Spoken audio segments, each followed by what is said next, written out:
તો વાત કરીએ વડોદરાની તો વડોદરાના ડભોઈના ભાયલીમાં અશાંત ધારો લાગુ કરવાની માંગ કરવામાં આવી છે। ધારાસભ્ય શૈલેષ મહેતાએ મુખ્યમંત્રીને પત્ર લખ્યો છે, જ્યાં લઘુમતી સમાજની સંખ્યા વધતા અન્ય વર્ગ પણ ચિંતિત છે। ત્યારે અન્ય વર્ગ સ્થળાંતર કરતા સંકોચ થાય છે, જ્યાં સંકોચ અનુભવતા જે પત્રમાં ઉલ્લેખ કરવામાં આવ્યો છે।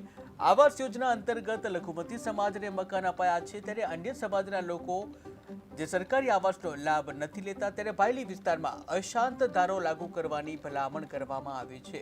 ત્યારે વડોદરાના જે ડભોઈ ખાતે ભાયલીમાં અશાંત ધારો લાગુ કરવાની માંગ કરવામાં આવી છે। ધારાસભ્ય શૈલેષ મહેતા દ્વારા મુખ્યમંત્રીને પત્ર લખી અશાંત ધારો લાગુ કરવાની માંગ કરવામાં આવી છે।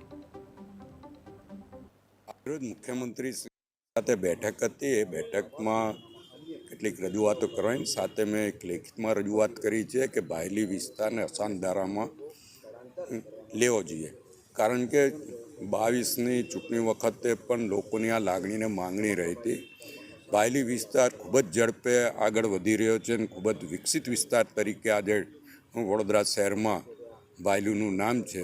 ત્યારે ભાયલી વિસ્તારમાં સોસાયટીઓ, એપાર્ટમેન્ટો, ડુપ્લેક્સો, કોર્પોરેટ હાઉસો અને હોટલો તમામ જ્યારે ત્યાં વધતા હોય ત્યારે પ્રધાનમંત્રી આવાસ યોજનામાં પણ કેટલાક ડ્રોમાં લઘુમતી વસ્તીને ફ્લેટ ફાળવ્યા છે। એના લીધે આંતરિક રીતે લોકોમાં મતભેદો ઊભા થાય છે। એ જ રીતે તાંદલજાથી કેટલીક વસ્તી ભાયલી તરફ વધી રહી છે, વાસણા તરફ વધી રહી છે।